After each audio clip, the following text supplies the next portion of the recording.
가슴 운동 하시기 전에 꼭 보셔야 됩니다.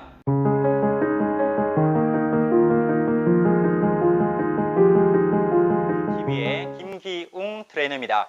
오늘은 가슴 운동 중에 벤치프레스라는 가슴 운동에 대해서 한번 알려드리겠습니다. 가장 많이 질문 받는 것 중에 하나가 우리가 이제 흔히 말하는 팔 간격, 발을 잡았을 때 팔의 간격을 어떻게 잡아야 하나요? 라는 이제 질문을 많이 하시는데요. 팔의 간격 같은 경우에는 팔을 이제 잡으셨을 때 디귿자 모양을 만들라고 이제 많이들 말씀드립니다.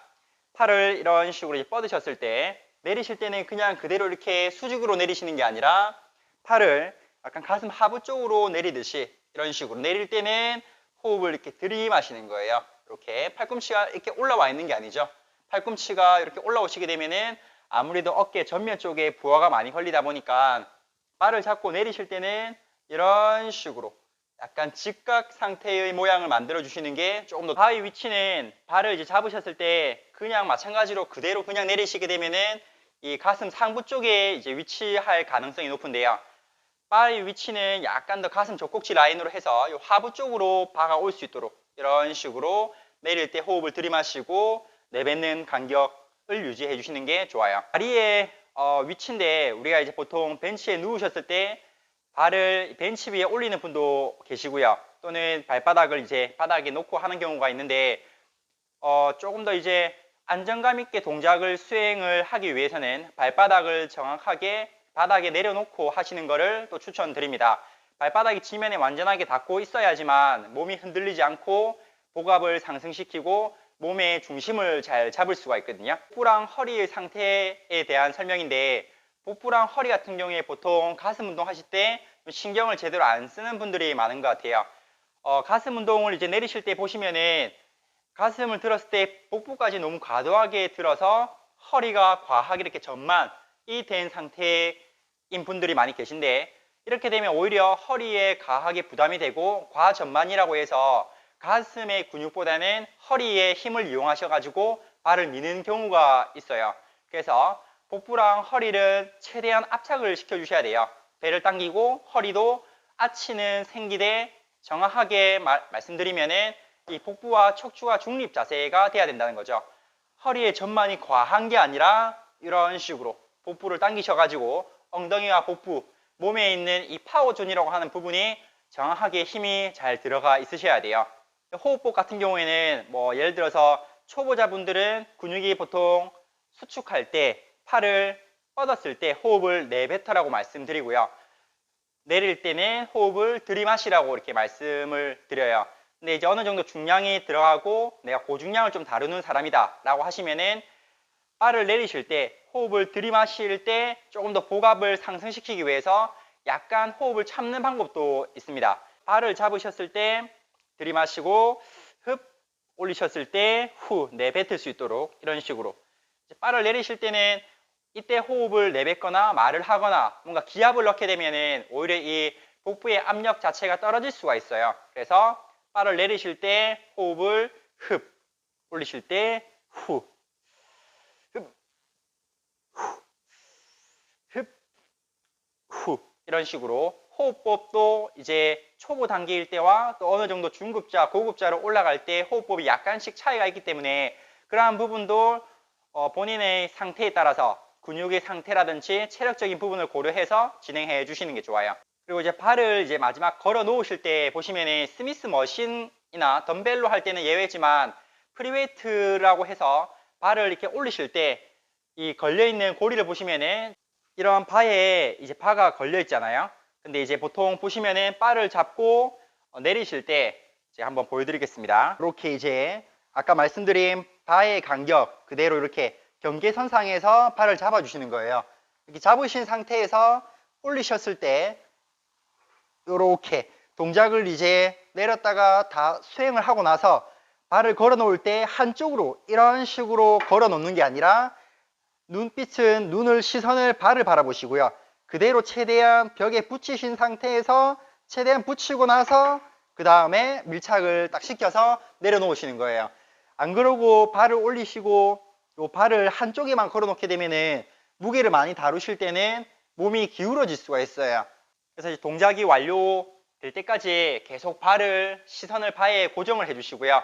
요 고리에 이제 걸어 놓으셨을 때 좌우의 간격을 일정하게 유지할 수 있도록 만들어 주시는 게 필요합니다. 이제 가슴에 힘이 좀 잘 안 들어간다라고 생각하시는 분들은 이런 프리웨이트 가슴 운동이랑 묶어서 푸시업 같은 동작, 푸시업도 그냥 푸시업이 아니라 우리가 푸시업 자세에서 밑에서 버티고 있는 동작이라든지 아니면은 구간 반복이라고 해서 푸시업을 아주 짧게 해서 이 가슴이나 어깨, 팔 쪽에다가 혈액을 많이 공급을 해주시는 거예요.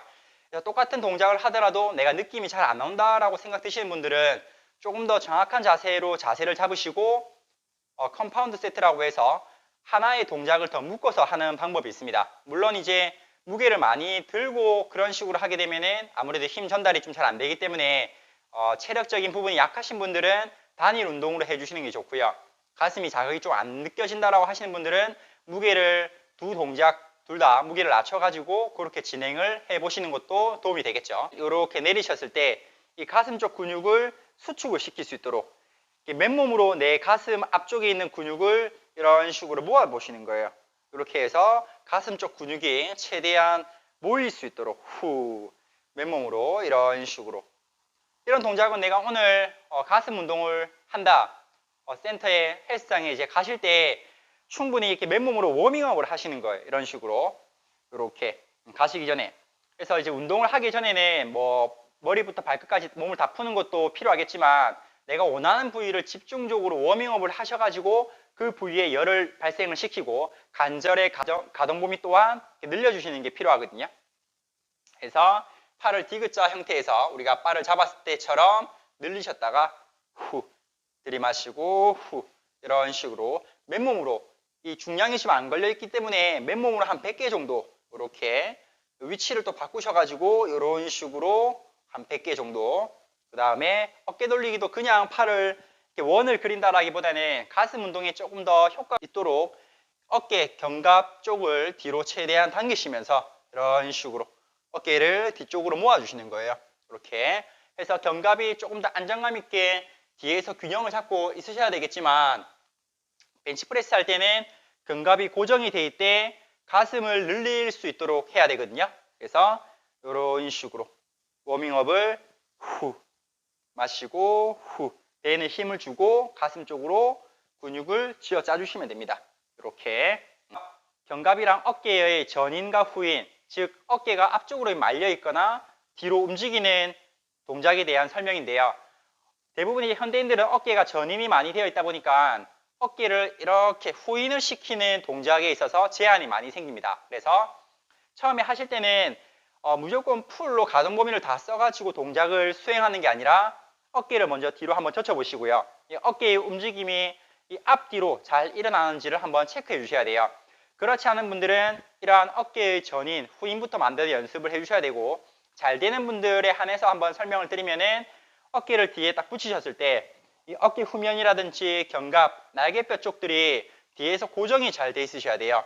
이 상태에서 후 팔을 뻗었을 때 어깨가 딸려가면서 이런 식으로 미는 게 아닌데 어깨에 힘이 많이 들어간다라고 하시는 분들은 대부분이 팔을 이런 식으로 내렸다가 올리실 때 어깨가 같이 이런 식으로 빠지는 현상이 나타나요.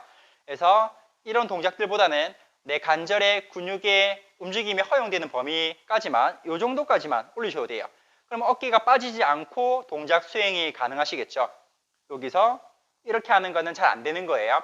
어깨가 뒤로 빠지면서 등은 이렇게 후만이 돼버리겠죠. 그러면 대부분 가슴에 이 수축과 이완이 느껴지는 게 아니라 등이 이런 식으로 이제 앞뒤로 움직이기 때문에 아무래도 가슴의 발달보다는 뭐 어깨가 아프다라든지 팔이 관절이 아프다라든지 그런 증상들이 또 나타날 수가 있어요. 손목에 통증이 또 느껴지는 분들이 계시죠. 그런 분들 같은 경우에는 스트랩이라고 해서 손목 보호대를 착용하고 하는 걸 또 추천드리고요. 만약에 이제 내 손목의 이 형태를 잘 보시면은 발을 이렇게 올리셨을 때 너무 과도하게 이렇게 꺾이는 분들이 계세요. 그런 분들 같은 경우에는 이런 식으로 이 손바닥 요 아래 부분에 바가 위치할 수 있도록 해주시는 것도 도움이 되시거든요. 근데 대부분 너무 중량이 무거워지다 보니까 바가 손가락에 걸리다 보니 이런 식으로 과도하게 꺾여서 손목 터널 증후군이라든지 손목이 통증을 느끼는 분들이 많이 계신 것 같아요. 그래서 그런 분들 같은 경우에 물론 뭐 스트레칭이라든지 이완, 이 손목뿐만 아니라 팔꿈치라든지 어깨 이런 스트레칭도 중요하고요. 손목이 너무 아프신 분들은 이런 발을 걸어서 하는 벤치프레스보다는 앉아가지고 체스트 프레스라든지 덤벨을 이용해가지고 덤벨 플라이 동작이라든지 이런 동작을 하시면은 조금 더 손목에 부담이 덜 가는 게 느껴지실 거예요. 마지막으로 아까 한번 말씀드렸는데 가슴 근육을 늘렸다가 수축시킬 때 무조건적으로 이걸 다 늘렸다가 다 수축시키는 게 꼭 좋은 것만은 아니에요. 내 몸에 맞게 관절이 많이 굳어 있거나 관절이 유연성이 떨어지는데 너무 이걸 과도하게 늘리려고 하다 보면은 가슴 근육이 늘어나는 게 아니라 이 허리를 너무 과도하게 들거나 이런 식으로 늘렸다가 이런 식으로 자세가 변형이 되는 경우가 있잖아요. 그래서 완벽한 동작을 만들어내려고 하기보다는 내 근육 관절의 상태에 따라서 이런 식으로 뭐 예를 들어서 내가 어깨가 안 좋다라고 하시면은 범위를 이 정도만 제한을 해가지고 가슴에다가 힘을 주는 연습도 해보시는 거예요. 그래서 관절의 가동 범위를 제한을 해서 내 몸에 맞게끔 점차적으로 늘려나가시는 게 필요하거든요. 근데 무작정 영상이라든지 책에서 FM대로 이렇게 따라 하시려고 하다 보면은 내 몸에 맞지 않아서 어깨 통증이나 팔의 통증으로 이어지는 경우가 많으니까 그런 것들도 한번 참고해 보시고 내 몸에 맞춰서 운동해 보시는 것을 추천드립니다. 가슴 운동에 대해서 벤치프레스에 대해서 한번 설명을 드렸고 또 다음 시간에는 가슴 중에서 인클라인 벤치프레스, 덤벨 플라이 여러 가지 종류들이 많은데 그러한 것들에 대해서 한번 더 설명을 드리도록 하겠습니다. 오늘은 여기까지입니다. 감사합니다.